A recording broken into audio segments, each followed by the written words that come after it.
అబ్బబ్బబ్బబ్బా ఏమన్నా టేస్టా, super taste. ఒక్కసారి తిన్నారంటే వదలరు. మా అమ్మ మాటల్లోనే విందాం. సూపర్గా ఉంది. ఎలా చేసుకోవాలో వీడియోలో చూపిస్తాను.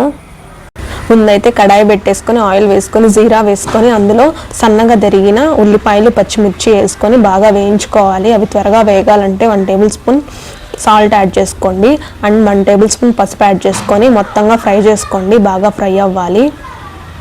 అలా ఫ్రై అవుతున్న వాటిల్లో ginger garlic paste 2 tablespoons వేసుకొని పచ్చివాసన పోయే వరకు ఫ్రై చేసుకోవాలి. నెక్స్ట్ ఇప్పుడు 1 టేబుల్ స్పూన్ కారం కూడా యాడ్ చేసుకొని మొత్తం ఫ్రై చేసుకోండి.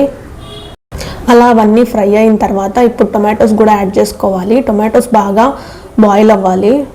టొమాటోస్ అన్నీ బాయిల్ అయిన తర్వాత 1 గ్లాస్ వాటర్ కూడా యాడ్ చేసుకోవాలి.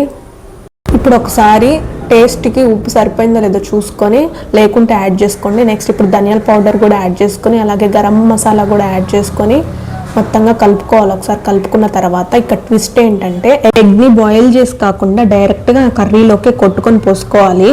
నేను చూపిస్తున్నాను కదా, ఒకవేళ డైరెక్ట్గా కొట్టలేకుంటే ఇలా కప్లో వేసుకొని నెక్స్ట్ కర్రీలోకి యాడ్ చేసుకోండి. ఇలా అన్నీ యాడ్ చేసుకున్న తర్వాత కదపకుండా ఒక 5 మినిట్స్ బాయిల్ అవ్వనివ్వండి. అలా బాయిల్ అయిన తర్వాత ఒక్కొక్కటిగా స్లోగా ఫ్లిప్ చేసుకోండి. అలా స్లోగా ఫ్లిప్ చేసుకొని ఒక 10 మినిట్స్ వాటర్ని ఇంకిపోయే వరకు బాయిల్ చేసుకోవాలి. సో చూసారుగా ఎలా ఉందో. అలా బాయిల్ అయిన దాంట్లో ఇప్పుడు కరివేపాకు కూడా యాడ్ చేసుకొని సర్వ్ చేసుకుంటే టేస్ట్ మాత్రం అదిరిపోయింది. మీరు ట్రై చేసి ఖచ్చితంగా నాకు కామెంట్ చేయండి. ఇక ఇప్పటి నుంచి ఇది నా ఫేవరెట్ కూడా.